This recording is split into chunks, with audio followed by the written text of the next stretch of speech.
늦가을의 차가운 밤 공기가 서울 번화가의 뒷골목을 감쌌다. 화려한 넌사인 불빛 아래 고급 레스토랑들이 즐비한 이곳은 늘 사람들로 북적였다. 하지만 한지의 마음속에는 늘 싸늘한 공허함이 자리 잡고 있었다. 그녀는 블랙스타라는 간판이 번쩍이는 국내 굴지의 IT 기업의 젊은 CEO였다. 탁월한 경영 능력과 냉철한 판단력으로 빙산의 여왕이라는 별명을 얻었지만 그녀의 마음은 늘 과거의 그림자에 갇혀 있었다. 그녀의 삶은 어린 시절부터 멈춰버렸다. 그녀는 어머니에게 버림받은 기억으로 고통받았다. 어머니는 그녀를 낳자마자 갑자기 사라졌다. 그녀는 어머니의 부재로 인한 상처를 안고 살아왔고 그 상처는 그녀를 냉정하고 현실적인 사람으로 만들었다. 그녀는 성공만이 자신을 지킬 수 있다고 믿었다. 그녀의 삶은 이제 무미건조했다. 매일 밤 고독한 잠자리에 들었고 낮에는 무표정한 얼굴로 회의실에 앉아 있었다. 고급 오피스텔은 깔끔했지만 그녀의 마음처럼 황량했다. 그녀는 자신의 성공을 증명하려는 듯 항상 더 많은 돈과 명예를 갈구했다. 그날 밤 그녀는 늦은 시간까지 회의를 마치고 귀가하고 있었다. 차가운 바람이 그녀의 뺨을 스쳤지만 그녀는 아무것도 느끼지 못했다. 그녀의 발걸음은 힘없이 바닥을 끌었다. 그때 그녀의 시선이 낡은 재래시장 골목으로 향했다. 시장은 이미 파장 분위기였고 낡은 포장마차들이 여기저기 널려 있었다. 그때 포장마차 한 구석에서 요란한 소리가 들려왔다. 시선이 닿은 곳에는 낡고 허름한 옷차림의 여인이 주저앉아 있었다. 그녀의 옆에는 부서진 리어카와 흩어진 국수 그릇들이 나뒹굴고 있었다. 건장한 남자 몇 명이 여인을 둘러싸고 있었다. 그들은 고급스러운 양복을 입고 있었지만 그들의 눈빛에는 오만함과 조롱이 가득했다. 그들 중 한 명은 이 지역 시장의 상인회 간부로 보이는 남자였다. 그는 낡은 시장의 이권을 장악하고 있는 지역 조폭들이었다. 이 거지 같은 년이 어딜 감히 우리가 누군 줄 알고 이딴 쓰레기를 여기다 뿌려놔. 상인회 간부로 보이는 남자가 소리쳤다. 그의 목소리에는 위협적인 기운이 감돌았다. 여인은 연신 고개를 숙이며 빌었다. 죄송합니다. 죄송합니다. 제가 실수했습니다. 상인회 간부는 여인의 머리채를 잡아 올렸다. 이 미친년이 아직 정신을 못 차렸군. 오늘 여기서 내 놈이 가진 거 다 내놔야 정신 차릴 거야. 여인의 얼굴은 공포에 질려 창백해졌다. 그녀의 눈에서는 뜨거운 눈물이 흘러내렸다. 그녀의 품에는 어린 딸이 웅크리고 있었다. 딸의 얼굴도 공포에 질려 창백했다. 주변 상인들은 모두 숨죽이며 이 상황을 지켜보고 있었다. 누구도 감히 그들에게 맞설 수 없었다. 지혜의 눈빛이 섬뜩하게 변했다. 불의를 보고도 외면할 수 없었다. 그녀의 마음속에는 어릴 적 자신이 느꼈던 무력감과 분노가 다시 솟아올랐다. 그녀는 망설임 없이 여인에게 다가갔다. 이봐요, 지금 뭐 하는 짓입니까? 지혜가 소리쳤다. 그녀의 목소리는 차분했지만 그 속에는 단호함이 묻어 있었다. 상인회 간부는 지혜의 등장에 당황한 듯했지만 이내 비웃었다. 어쭈 이 아가씨가 감히 내 일에 참견해. 내 놈이 누군데? 당신은 지금 약한 여인을 폭행하고 있습니다. 명백한 범죄입니다. 당장 멈추지 않으면 경찰에 신고하겠습니다. 지혜가 단호하게 말했다. 상인회 간부는 코웃음을 쳤다. 웃기지도 않는 소리. 이 거지 같은 년이 내 물건을 다 망쳐놨어. 내가 뭘 하든 상관없잖아. 그는 여인을 향해 발길질을 하려 했다. 지혜는 망설임 없이 그의 앞을 막아섰다. 지혜의 손에서 땀이 흘러내렸다. 상인회 간부는 지혜의 힘에 당황한 듯 뒤로 물러섰다. 이 미친년이 감히 나를 때려. 상인호의 간부는 분노에 찬 목소리로 소리쳤다. 그는 지혜의 뺨을 향해 손을 뻗었다. 지혜는 그의 손을 피하며 몸을 날렸다. 그리고 그의 얼굴을 향해 주먹을 날렸다. 상인회 간부는 지혜의 예상치 못한 방역에 당황하며 뒤로 물러섰다. 그의 코에서는 피가 흘러내렸다. 아이, 이 미친년이 감히 나를 때려. 상인회 간부의 조직원들이 일제히 지혜를 향해 달려들었다. 지혜는 여인과 아이를 보호하려 했지만 그들의 수는 너무 많았다. 그녀는 고전했다. 그녀의 몸에는 상처가 늘어났지만 그녀는 포기하지 않았다. 그녀는 여인과 아이를 지켜야 했다. 그때 여인이 지혜의 손을 잡았다.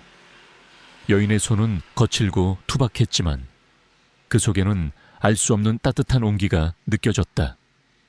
여인은 지혜의 눈을 바라봤다.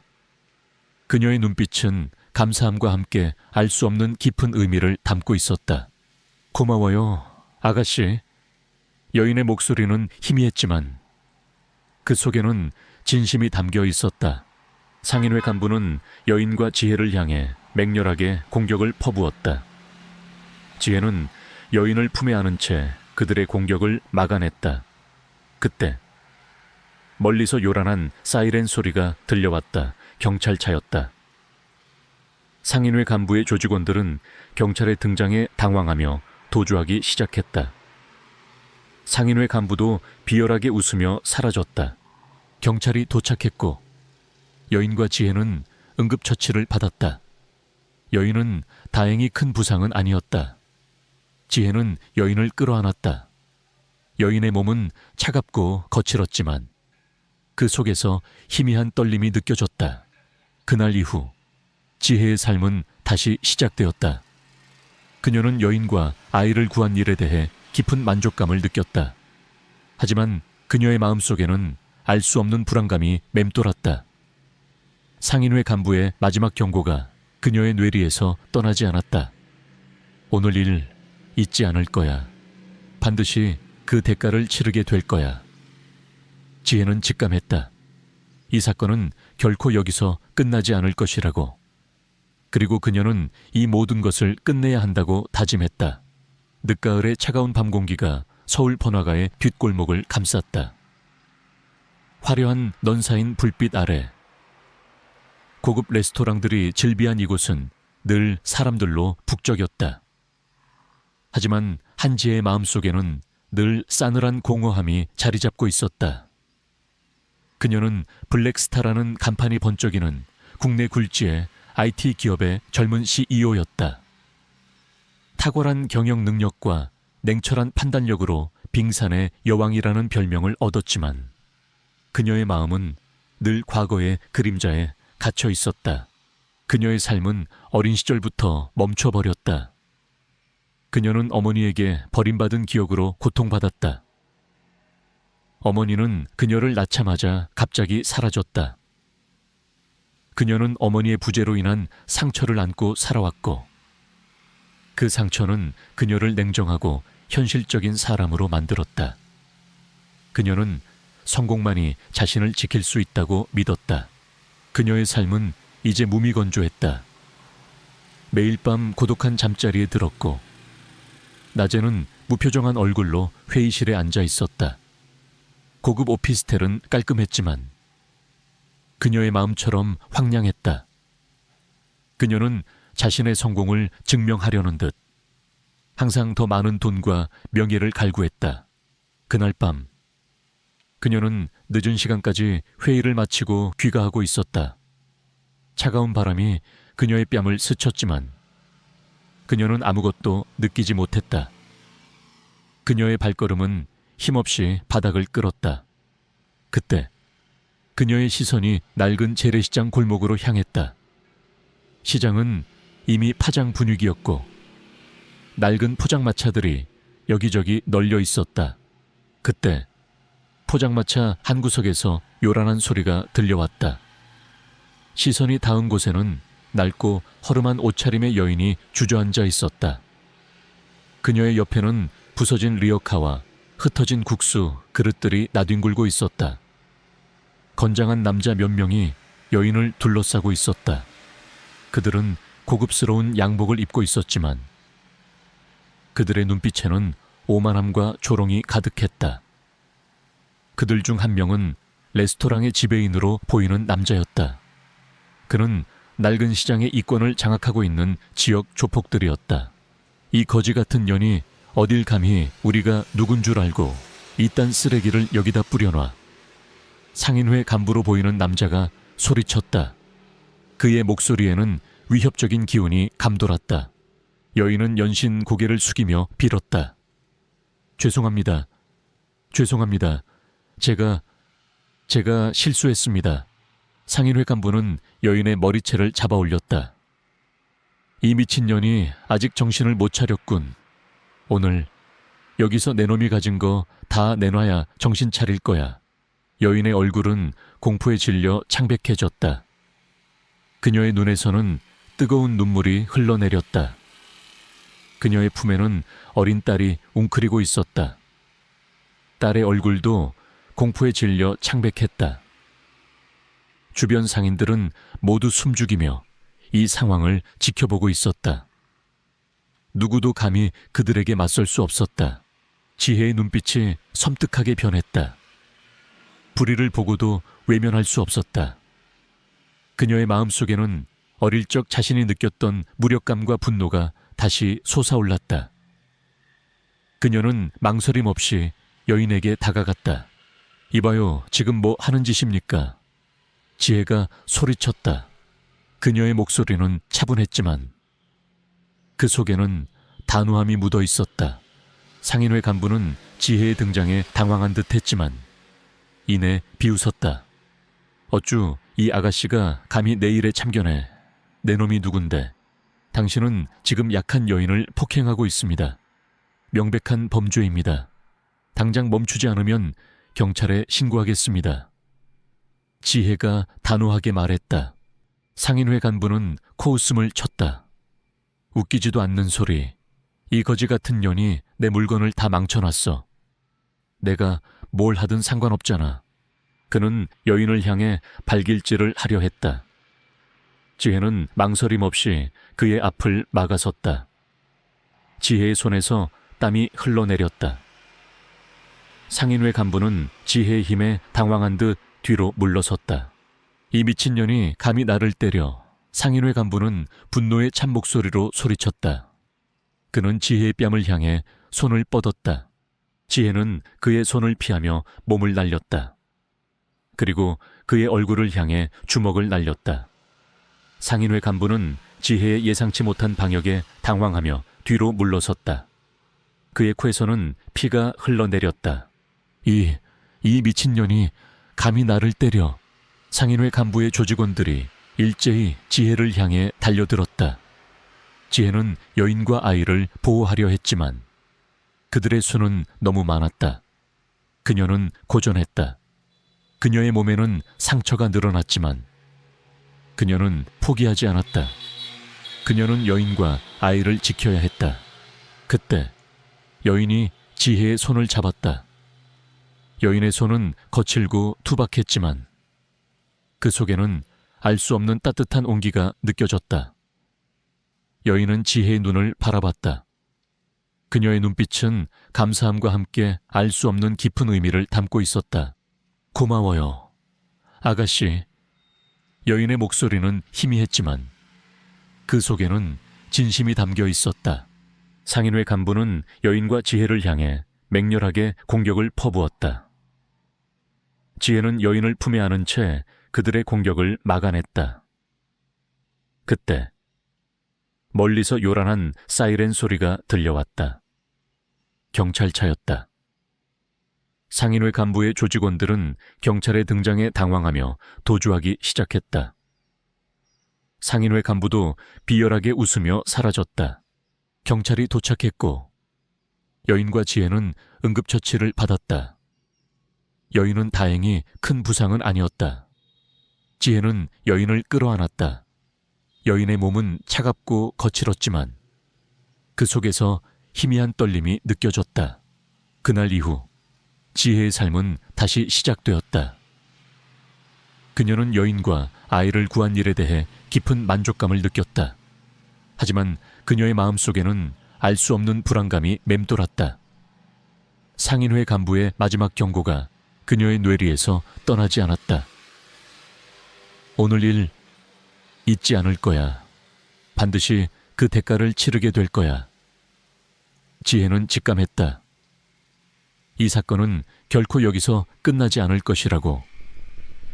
그리고 그녀는 이 모든 것을 끝내야 한다고 다짐했다. 늦가을의 차가운 밤 공기가 서울 번화가의 뒷골목을 감쌌다. 화려한 넌사인 불빛 아래 고급 레스토랑들이 즐비한 이곳은 늘 사람들로 북적였다.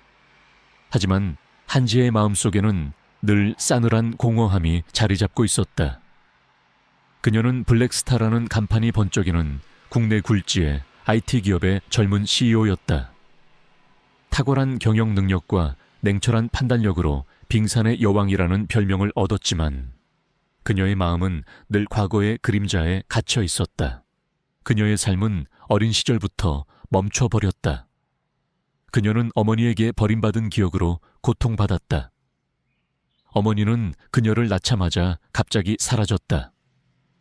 그녀는 어머니의 부재로 인한 상처를 안고 살아왔고 그 상처는 그녀를 냉정하고 현실적인 사람으로 만들었다. 그녀는 성공만이 자신을 지킬 수 있다고 믿었다. 그녀의 삶은 이제 무미건조했다. 매일 밤 고독한 잠자리에 들었고 낮에는 무표정한 얼굴로 회의실에 앉아 있었다. 고급 오피스텔은 깔끔했지만 그녀의 마음처럼 황량했다. 그녀는 자신의 성공을 증명하려는 듯 항상 더 많은 돈과 명예를 갈구했다.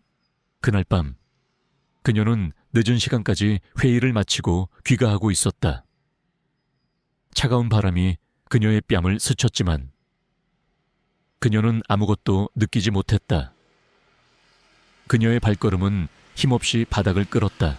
그때 그녀의 시선이 낡은 재래시장 골목으로 향했다. 시장은 이미 파장 분위기였고 낡은 포장마차들이 여기저기 널려 있었다. 그때 포장마차 한 구석에서 요란한 소리가 들려왔다. 시선이 닿은 곳에는 낡고 허름한 옷차림의 여인이 주저앉아 있었다. 그녀의 옆에는 부서진 리어카와 흩어진 국수 그릇들이 나뒹굴고 있었다. 건장한 남자 몇 명이 여인을 둘러싸고 있었다.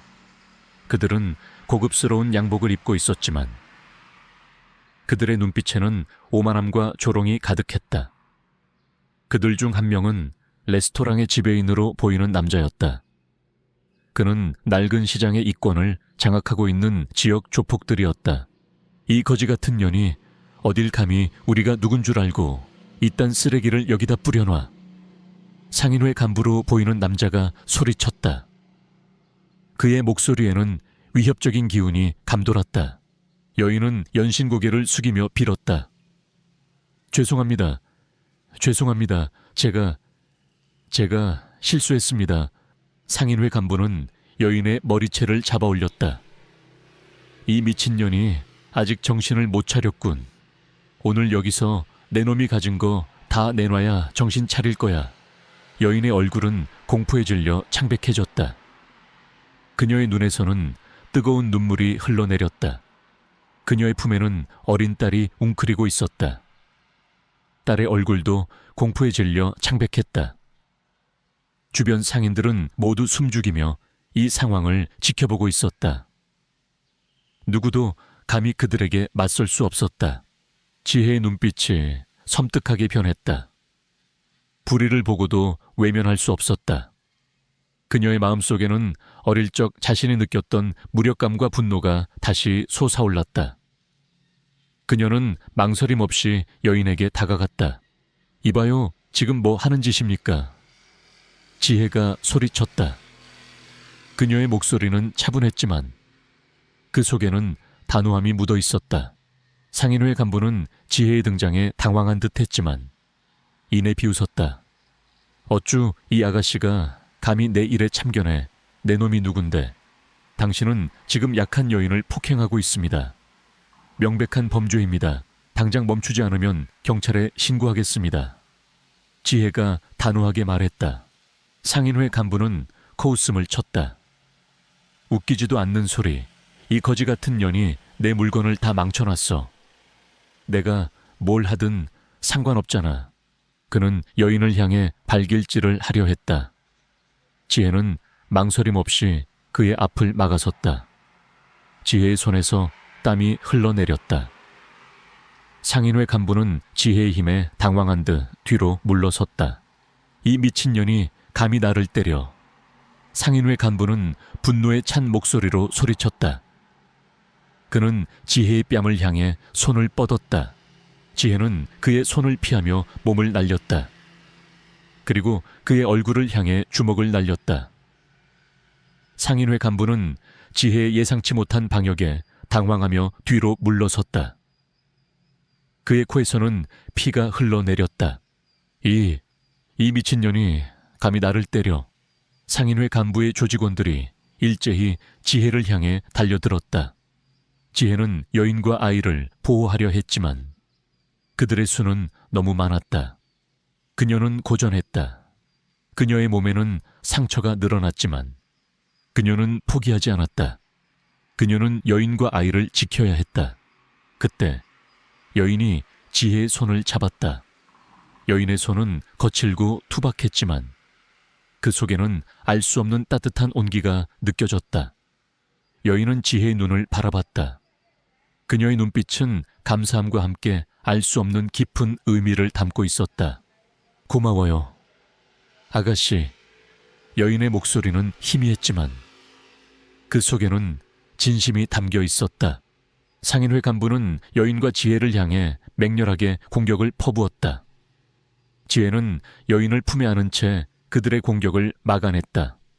그때 멀리서 요란한 사이렌 소리가 들려왔다. 경찰차였다. 상인회 간부의 조직원들은 경찰의 등장에 당황하며 도주하기 시작했다. 상인회 간부도 비열하게 웃으며 사라졌다. 경찰이 도착했고 여인과 지혜는 응급처치를 받았다. 여인은 다행히 큰 부상은 아니었다. 지혜는 여인을 끌어안았다. 여인의 몸은 차갑고 거칠었지만 그 속에서 희미한 떨림이 느껴졌다. 그날 이후 지혜의 삶은 다시 시작되었다. 그녀는 여인과 아이를 구한 일에 대해 깊은 만족감을 느꼈다. 하지만 그녀의 마음속에는 알 수 없는 불안감이 맴돌았다. 상인회 간부의 마지막 경고가 그녀의 뇌리에서 떠나지 않았다. 오늘 일 잊지 않을 거야. 반드시 그 대가를 치르게 될 거야. 지혜는 직감했다. 이 사건은 결코 여기서 끝나지 않을 것이라고.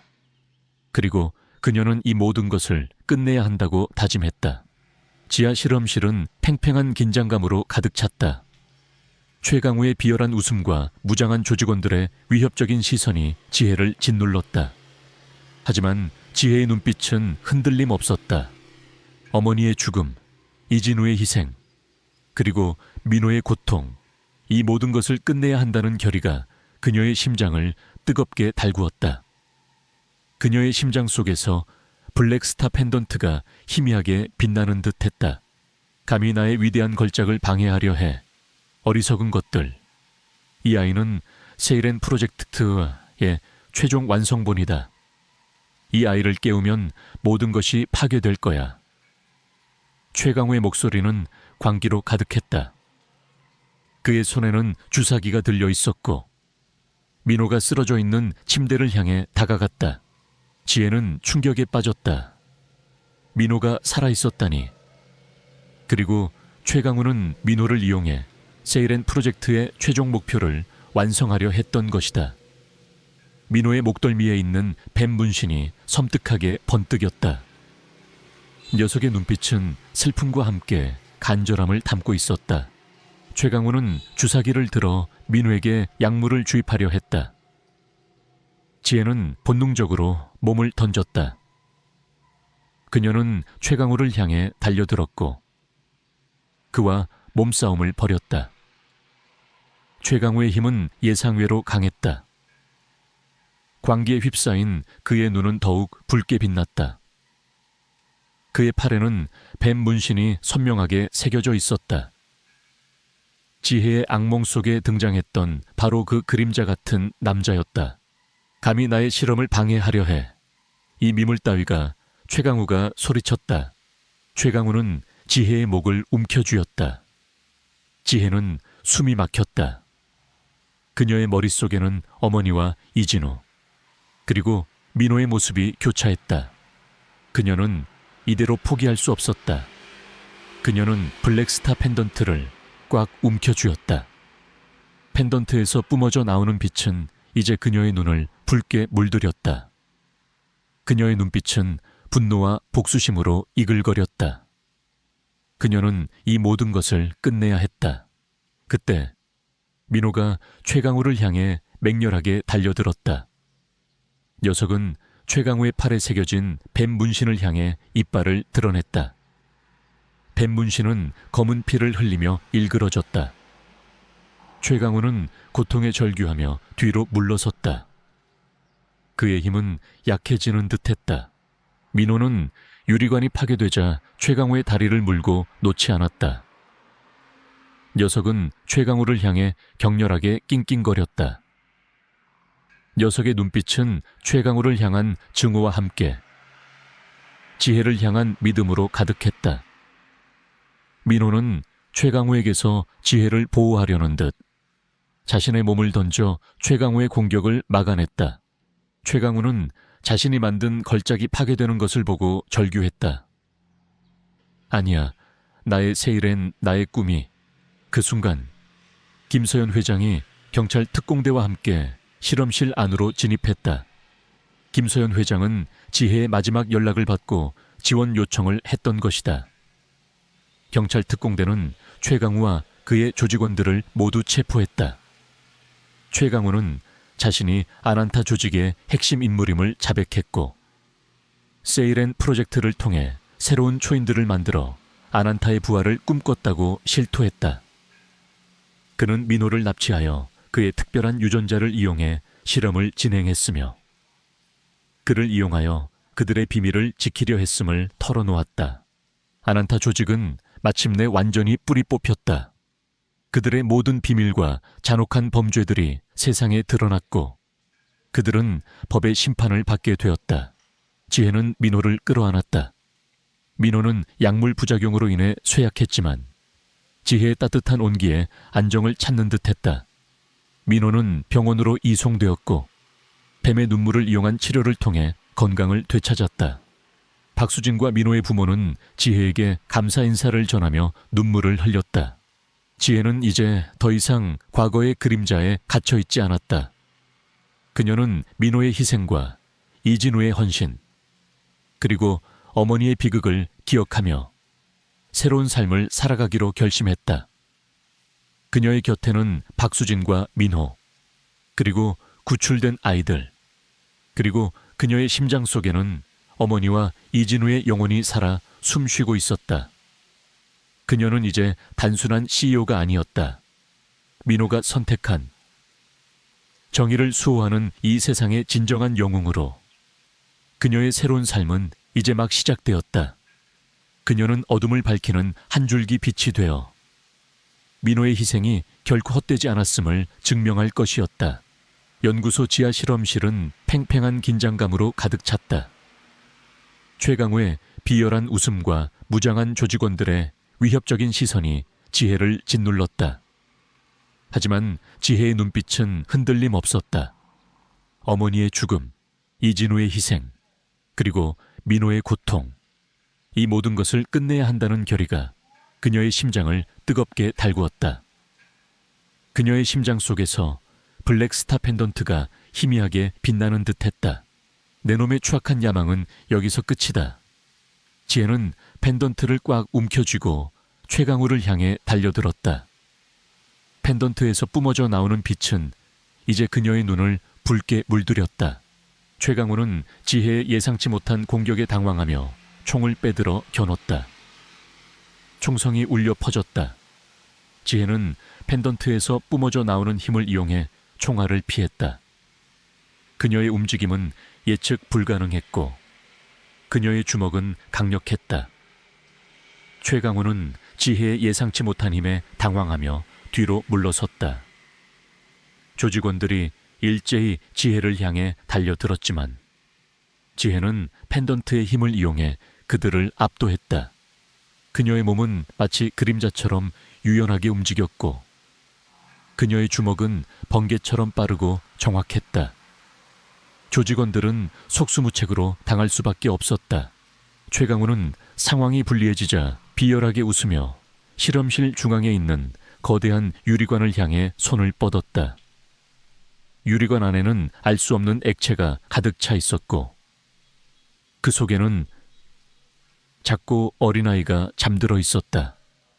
이민호, 지혜의 악몽 속에 등장했던 3년 전 실종된 바로 그 아이였다. 그녀는 박수진의 아들이었다. 감히 나의 위대한 걸작을 방해하려 해. 어리석은 것들. 이 아이는 세이렌 프로젝트의 최종 완성본이다. 이 아이를 깨우면 모든 것이 파괴될 거야. 최강우의 목소리는 광기로 가득했다. 지혜는 충격에 빠졌다. 민호가 살아있었다니. 그리고 최강우는 민호를 이용해 세이렌 프로젝트의 최종 목표를 완성하려 했던 것이다. 민호의 목덜미에 있는 뱀 문신이 섬뜩하게 번뜩였다. 녀석의 눈빛은 슬픔과 함께 간절함을 담고 있었다. 최강우는 유리관을 향해 알 수 없는 주문을 외우기 시작했다.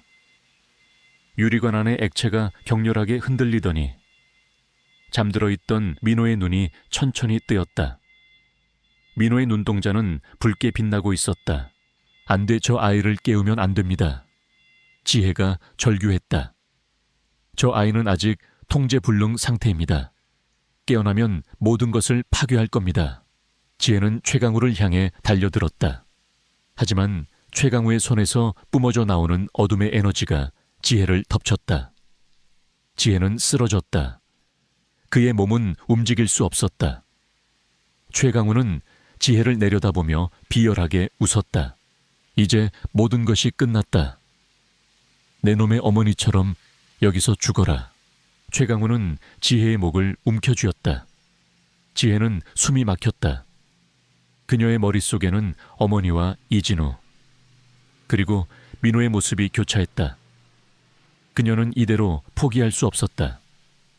그녀는 펜던트를 꽉 움켜쥐었다. 펜던트에서 뿜어져 나오는 빛은 이제 그녀의 눈을 붉게 물들였다. 그녀의 눈빛은 분노와 복수심으로 이글거렸다. 그녀는 이 모든 것을 끝내야 했다. 그때 민호가 최강우를 향해 맹렬하게 달려들었다. 녀석은 최강우의 팔에 새겨진 뱀 문신을 향해 이빨을 드러냈다. 뱀 문신은 검은 피를 흘리며 일그러졌다. 최강우는 고통에 절규하며 뒤로 물러섰다. 그의 힘은 약해지는 듯했다. 민호는 유리관이 파괴되자 최강우의 다리를 물고 놓지 않았다.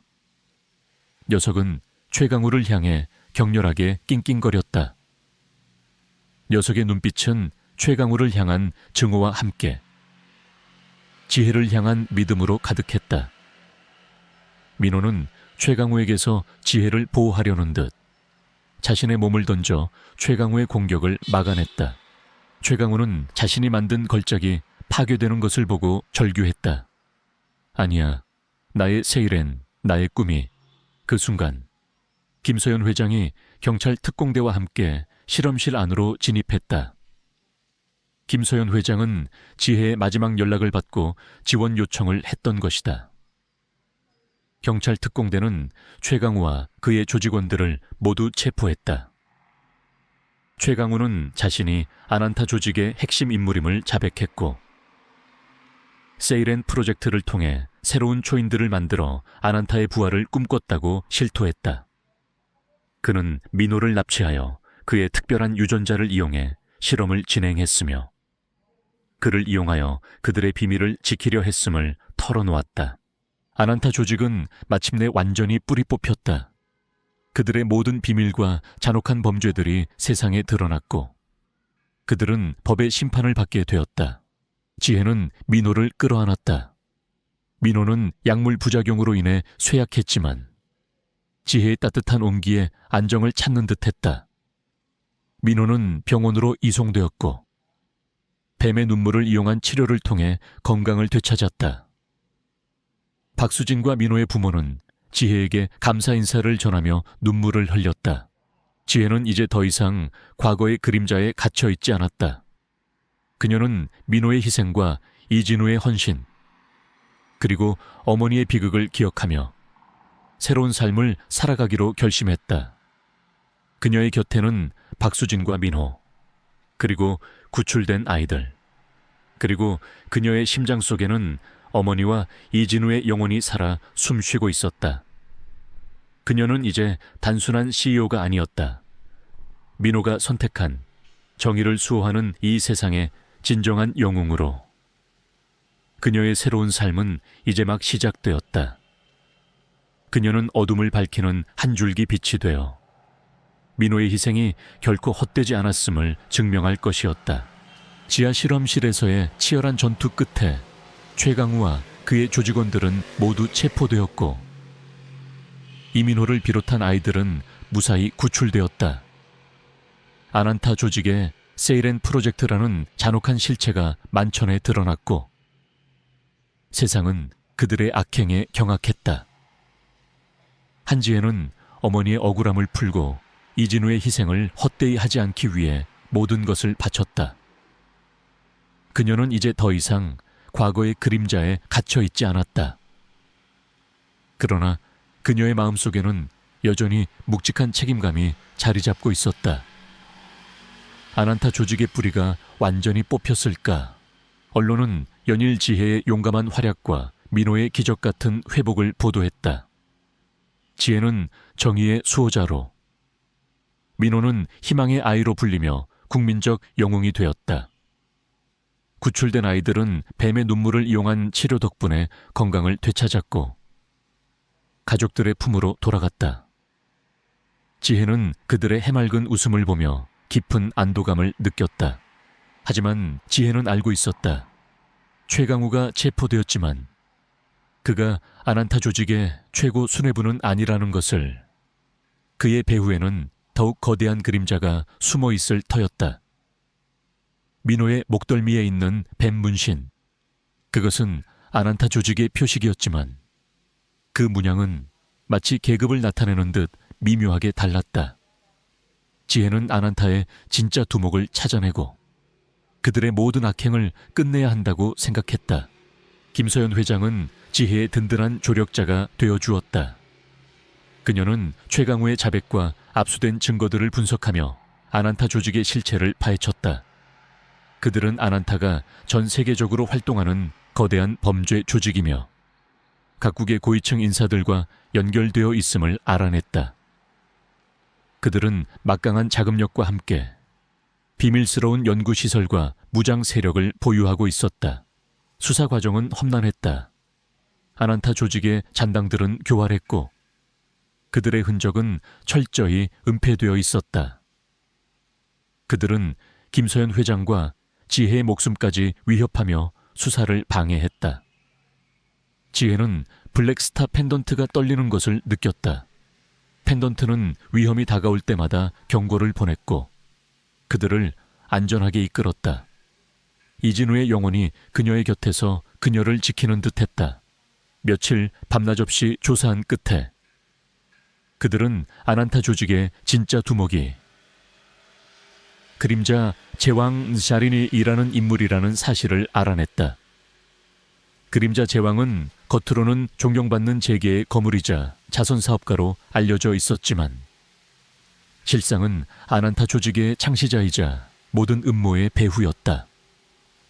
그는 뱀의 눈물을 이용해 영생을 얻고 세상을 지배하려 했다.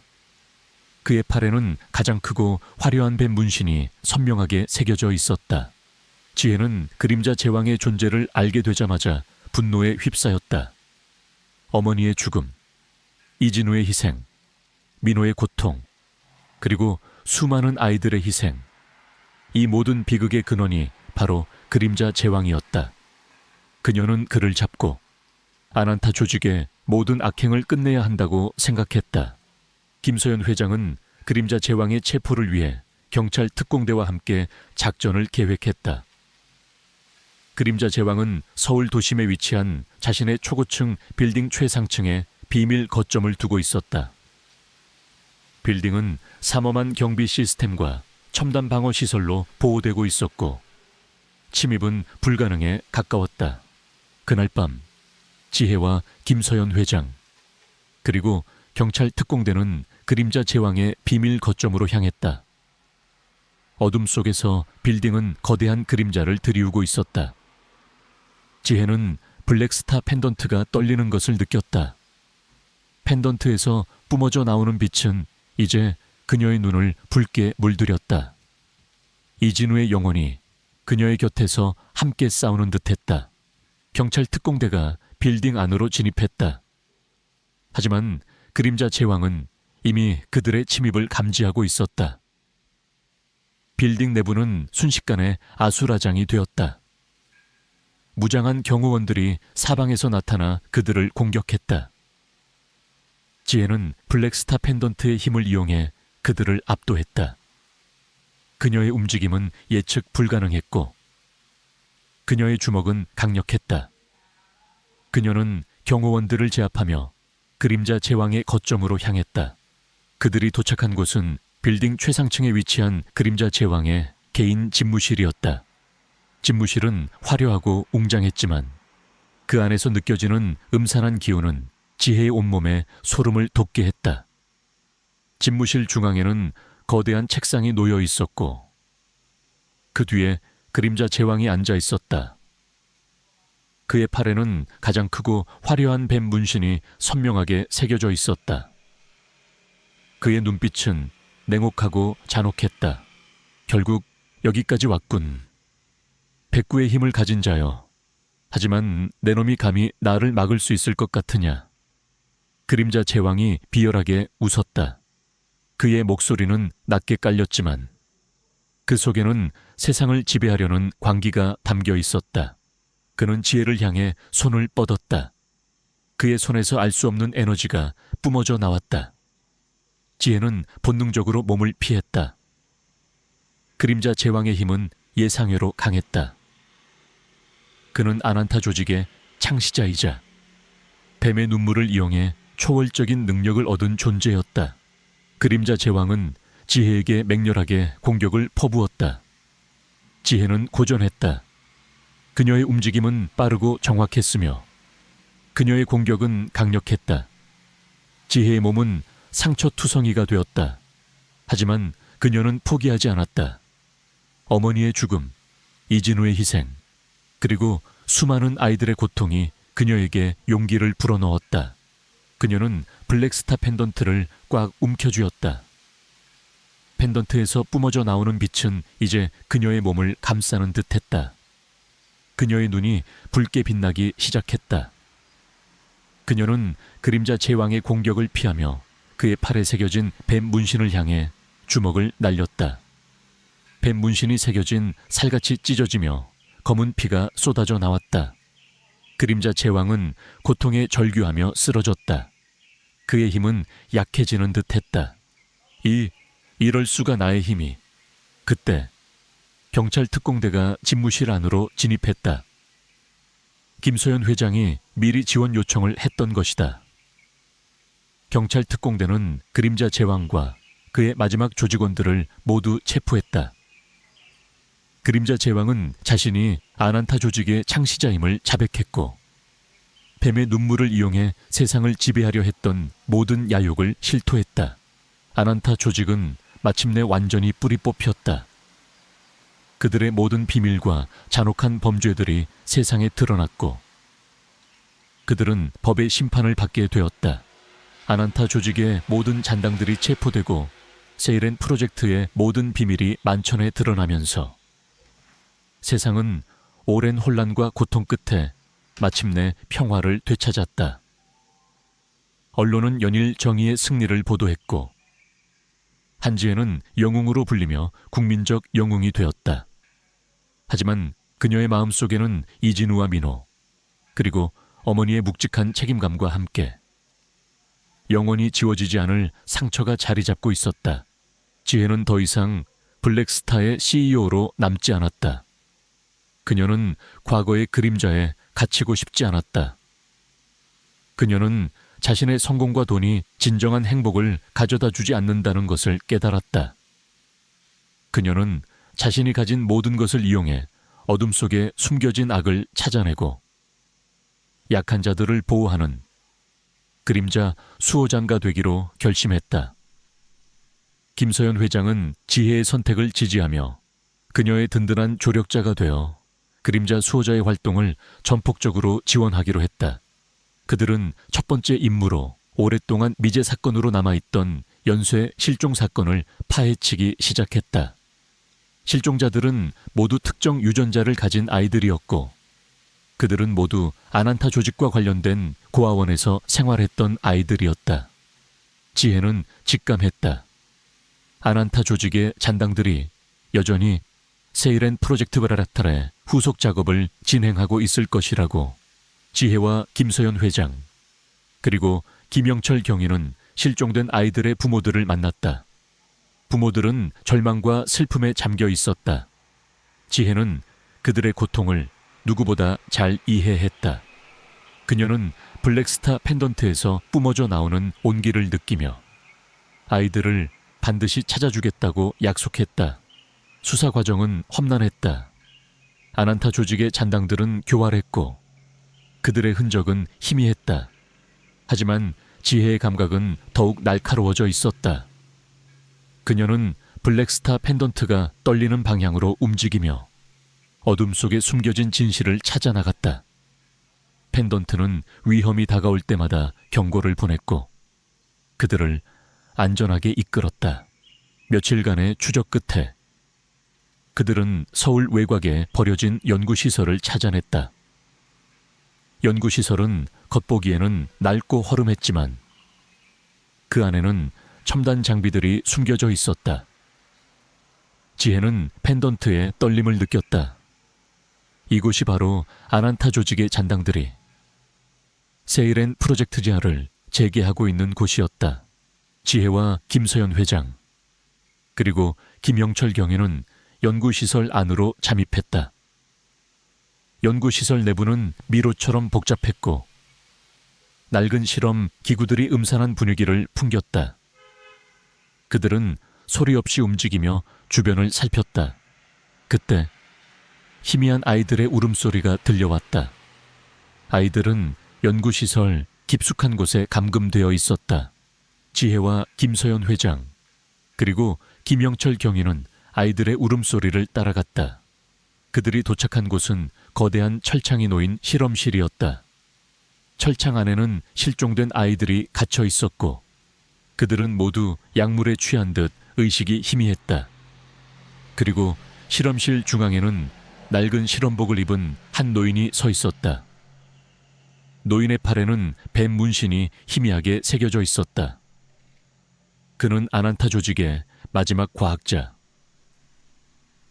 닥터 그림자였다. 결국 여기까지 왔군, 백구의 힘을 가진 자여. 하지만 내 놈이 감히 나의 위대한 프로젝트를 방해할 수 있을 것 같으냐. 닥터 그림자가 비열하게 웃었다. 그의 뒤에는 무장한 조직원들이 서 있었다. 지혜는 블랙스타 펜던트를 꽉 움켜쥐었다. 펜던트에서 뿜어져 나오는 빛은 이제 그녀의 눈을 붉게 물들였다. 그녀의 눈빛은 분노와 복수심으로 이글거렸다. 그녀는 아이들을 구하고 닥터 그림자의 잔혹한 프로젝트를 끝내야 했다. 내 놈의 추악한 야망은 여기서 끝이다. 지혜는 닥터 그림자를 향해 달려들었다. 닥터 그림사는 총을 빼들어 지혜를 향해 겨눴다. 총성이 울려 퍼졌다. 지혜는 총알을 피하며 닥터 그림자에게 돌진했다. 그녀의 움직임은 예측 불가능했고 그녀의 주먹은 강력했다. 닥터 그림사는 민서의 예상치 못한 힘에 당황하며 뒤로 물러섰다. 조직원들은 민서에게 달려들었지만 민서는 가디언의 힘을 이용해 그들을 압도했다. 소연은 아이들을 구하기 위해 철창문을 열려 했다. 하지만 철창문은 굳게 잠겨 있었다. 소연은 펜던트를 향해 손을 뻗었다. 펜던트에서 뿜어져 나오는 빛이 철창문에 닿자마자 철창문이 굉음을 내며 열리기 시작했다. 지혜의 힘이 그들에게 또 다른 기적을 선사한 것이다. 아이들이 철창 밖으로 뛰쳐나왔다. 소연은 아이들을 보호하며 실험실 밖으로 대피시켰다. 닥터 그림자는 아이들이 도망치는 것을 보고 분노에 휩싸였다. 젠장 내 위대한 걸작들이. 그는 민서를 향해 달려들었다. 그의 팔에 새겨진 뱀 문신이 붉게 빛났다. 그의 손에서 알 수 없는 에너지가 뿜어져 나왔다. 민서는 닥터 그림자의 공격을 피하며 그의 팔에 새겨진 뱀 문신을 향해 주먹을 날렸다. 뱀 문신이 새겨진 살같이 찢어지며 검은 피가 쏟아져 나왔다. 닥터 그림사는 고통에 절규하며 쓰러졌다. 그의 힘은 약해지는 듯 했다. 그때 경찰 특공대가 연구시설 안으로 진입했다. 김형철 경위가 지원 요청을 했던 것이다. 경찰 특공대는 닥터 그림자와 그의 조직원들을 모두 체포했다.